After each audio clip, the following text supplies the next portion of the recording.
ജീവിതത്തിൽ ഒരിക്കലെങ്കിലും body shaming നേരിടാത്തവർ കുറവായിരിക്കും അല്ലേ? അത്തരത്തിലുള്ള ഒരു ഷോർട്ട് ഫിലിമാണ് കേട്ടോ ഇത്. ബ്യൂട്ടി വ്ളോഗറായ സമീറയ്ക്ക് വീഡിയോ എടുത്തു കൊടുക്കുന്നത് പഞ്ചമിയാണ്. പഞ്ചമിയാണ് കഥയിലെ നായിക. ഞാൻ കറുപ്പാണ്, സൗന്ദര്യം കുറവാണ് എന്നൊക്കെ ചിന്തിച്ച് പഞ്ചമി നിറം വയ്ക്കാൻ ക്രീമുകളും നാടൻ പ്രയോഗങ്ങളും ഒക്കെ ചെയ്യുന്നുണ്ട്. രാത്രി പഞ്ചമിയും അനിയത്തിയും ഒരു റൂമിലാണ് കിടക്കുന്നത്. രാത്രി അനിയത്തി ഫോണിൽ സംസാരിക്കുന്നത് കേട്ട് ആരോടാ എന്ന് ചോദിച്ചപ്പോൾ ലവറാണെന്ന് പറഞ്ഞു. ഇത് കേട്ട പഞ്ചമി അവളെ വഴക്ക് പറഞ്ഞു. കാരണം അവൾക്ക് 18 വയസ്സ് പോലും തികഞ്ഞിട്ടില്ലായിരുന്നു. പഞ്ചമിയെ ആരും പ്രണയിക്കാത്തത് അവളെ കാണാൻ വലിയ ഭംഗി ഇല്ലാത്തത് കൊണ്ടാണെന്ന് അവൾ വിശ്വസിച്ചു. അടുത്ത ദിവസം പഞ്ചമി കൂട്ടുകാരിയുടെ വീട്ടിൽ പോയി. അവിടെ ചെന്നപ്പോഴാണ് അറിഞ്ഞത് കൂട്ടുകാരിയുടെ കല്യാണം ഉറപ്പിച്ചെന്ന്. അതും 2 ആഴ്ചത്തെ ഷെയർ ചാറ്റ് പ്രണയം കൊണ്ട്. ചെക്കൻ്റെ ഫോട്ടോ കണ്ടപ്പോൾ പഞ്ചമിക്ക് ചെറിയൊരു അസൂയയും കുശുമ്പും ഒക്കെ തോന്നി. അന്ന് രാത്രി പഞ്ചമിയും ഷെയർ ചാറ്റ് ഇൻസ്റ്റാൾ ചെയ്ത് അക്കൗണ്ടൊക്കെ തുടങ്ങി ചാറ്റ് ചെയ്തു. അടുത്ത ദിവസം പഞ്ചമിയെ പെണ്ണ് കാണാൻ ഒരു കൂട്ടർ വന്നു. എന്നാൽ പഞ്ചമിയെ കണ്ട ചെറുക്കന് അവളെ ഇഷ്ടപ്പെട്ടില്ല. പഞ്ചമി ഷെയർ ചാറ്റിലൂടെ ഒരാളെ പരിചയപ്പെട്ടു. ചാറ്റിംഗ് ഒക്കെ തുടങ്ങി.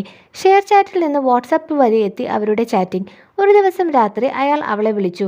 ആദ്യം നല്ല രീതിയിൽ തുടങ്ങിയ അയാൾ പിന്നീട് മോശം രീതിയിൽ ഫ്ലേർട്ട് ചെയ്ത് സംസാരിക്കാൻ തുടങ്ങി. അപ്പോൾ തന്നെ പഞ്ചമി കോൾ കട്ട് ചെയ്ത് ഫോൺ സ്വിച്ച് ഓഫ് ചെയ്തു.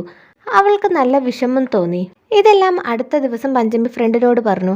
അവളെ ഇതുപോലെ ഇനി ആവശ്യമില്ലാതെ പണിക്കൊന്നും നിൽക്കരുത് എന്ന് പറഞ്ഞ് വഴക്ക് പറഞ്ഞു. തന്നെ ആരും സ്നേഹിക്കുന്നില്ല.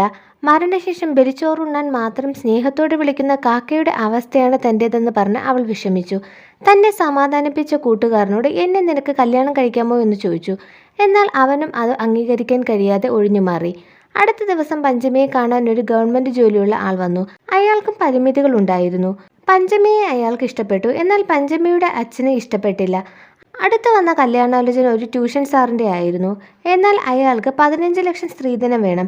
പഞ്ചമിയുടെ അച്ഛൻ വീട് പണയപ്പെടുത്തി കല്യാണം നടത്താൻ തയ്യാറായെങ്കിലും അവൾ സമ്മതിച്ചില്ല.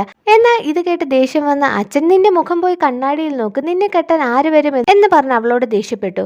ഇത് കേട്ട പഞ്ചമി കണ്ണാടിയിൽ നോക്കി പൊട്ടിക്കരഞ്ഞു. അടുത്ത ദിവസം സമീറ പഞ്ചമിയുടെ ആവശ്യപ്രകാരം ഒരു വീഡിയോ എടുത്തു കൊടുത്തു.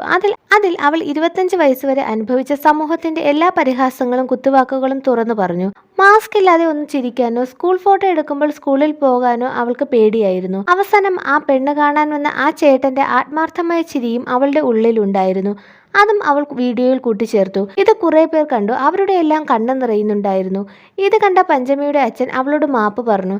യഥാർത്ഥ സ്നേഹം നിറത്തിലല്ല, ഹൃദയത്തിൽ നിന്ന് വരുന്ന ആത്മാർത്ഥമായ ചിരിയിലാണെന്ന് മനസ്സിലാക്കിയ അച്ഛൻ അവളെ ചേർത്തു പിടിച്ചു.